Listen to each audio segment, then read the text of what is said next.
एक ओंकार सतनाम करता पुरख निर्भव निर्वैर अकाल मूरत अजूनी सैभं गुरप्रसाद। अंग 74।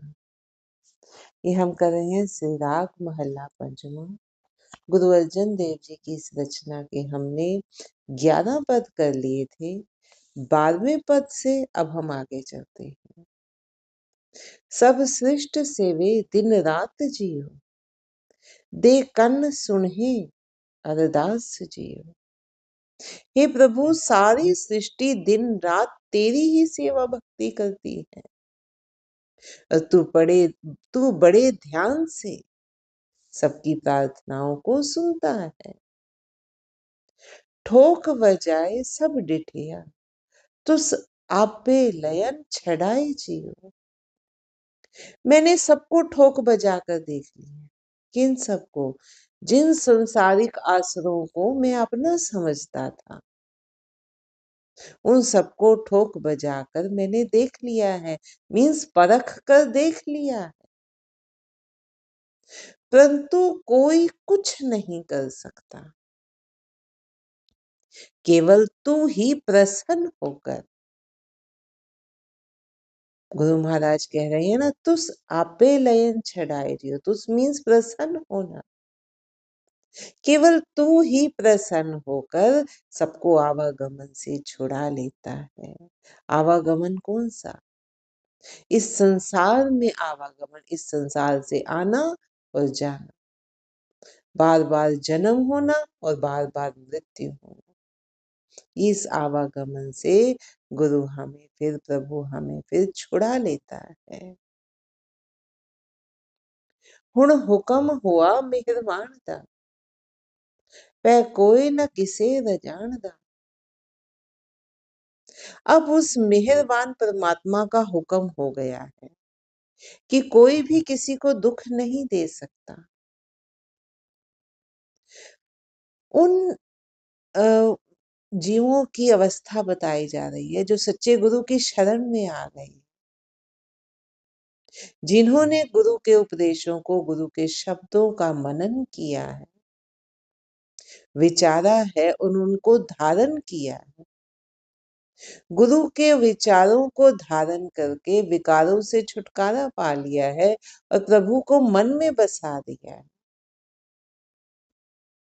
जो गुरु की शरण में आ गए, अपने अहंकार को त्याग कर, उनकी अवस्था का वर्णन कर रहे हैं। अब उस मेहरबान परमात्मा का हुक्म हो गया है को कोई भी किसी को दुख नहीं दे सकेगा, क्योंकि अहम का त्याग हो गया अब गुरु की शरण में आने। तो कोई, हम किसी को दुख क्यों देते हैं? ईर्ष्या, जेलसी, कोई पुराना विरोध है, उसके कारण ही हम देते हैं ना किसी को दुख। जब अहम ही नहीं रहा तो ये सब भी खत्म हो गए ना, फिर कोई किसी को दुख नहीं दे सके। सब सुखाली उठिया, एहो हुआ हमेली राज जियो। सब जीव सुख से बसेंगे, क्योंकि सबके अंदर अब परमात्मा का वास है। तृष्णा की अग्नि शांत हो गई है, सारी कामनाएं शांत हो गई हैं, सारे भ्रम चुक गए हैं।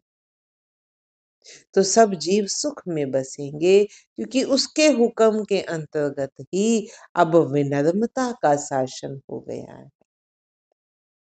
विनम्रता कब आई? जब अहंकार छूटा, जब तृष्णा छूटी,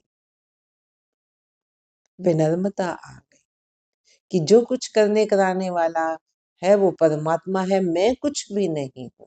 जब मैं कुछ हूं ही नहीं, फिर किस बात की अकड़, किस बात का घमंड। जब ये बात समझ आ गई तो विनम्र हो गए, चरणों की धूली बन गए गुरु की। जब विनम्रता आ गई तो सुख ही सुख है। तो वही गुरु महाराज कह रहे हैं, अब उस मेहरबान परमात्मा का हुक्म हो गया है कि कोई भी किसी को दुख नहीं दे सकेगा। सब जीव सुख से बसेंगे, क्योंकि उसके हुक्म के अंतर्गत ही अब विनम्रता का शासन हो गया है। झिम झिम अमृत बरसदा, बोलाया बोली खसमदा। अब मेरे अंतर मन में झिम झिम रिम झिम अमृत बरस रहा है। अमृत प्रभु का नाम जो अमर कर देने वाला है वो बरस रहा है। मैं उस मालिक की दी हुई शक्ति के कारण ही बोल रहा हूँ। बहुमान किया तुद ऊपरे, तू आपे पाए है थाए जियो। हे प्रभु, मैंने तुझ पर ही गर्व किया है। तेरे विस्तार को देखकर, तेरी महिमा को देखकर, तेरे कर्तापन को देखकर, तेरे भक्त वत्सल रूप को देखकर मैंने तुझ पर ही मान किया है, तुझ पर ही गर्व किया है। और निश्चित रूप से, क्योंकि तू भक्त वत्सल है, निश्चित रूप से तू मुझे स्वीकार कर लेगा। तेरिया भक्ता भूख सद तेरिया, हर लोचा पूरन मेरिया। तेरे भक्तों की सदैव तेरे दर्शन की भूख ही बनी रहती है। तेरे भक्तों को सदैव तेरे दर्शन की ही भूख लगी रहती है। क्यों? क्योंकि उन्हें पता है सब कुछ तू ही है। तो लालसा अब किस चीज की है? भूख अब किस चीज की है? पहले जो संसारिक कामनाओं की थी, अब प्रभु के दर्शन की भूख है। तेरे भक्तों को सदैव तेरे दर्शन की ही भूख बनी रहती है। हे प्रभु, मेरी भी यह इच्छा पूरी कर। मेरी भी यही इच्छा है, तू मेरी भी यही इच्छा पूरी कर। देहो दरस सुख दातिया, मैं गल विच लेहो मिलाई जियो। कौन सी इच्छा है? हे सुखदाता प्रभु, मुझे दर्शन दे और अपने गले से लगा ले। तुध जेवड़ अवर न भालिया, तू दीप लो पया लिया। तेरे जैसा अन्य कोई नहीं मिलता। तू ही सभी द्वीपों, लोकों और पातालों में बस रहा है। तू थान थरंतर रव रहे, नानक भक्ता सच आधार जियो। तू ही प्रत्येक स्थान पर व्याप्त है और हे नानक, भक्तों को केवल इसी सत्य का आश्रय है। तू थान थनंतर रव रहे, नानक भक्ता सच आधार जियो।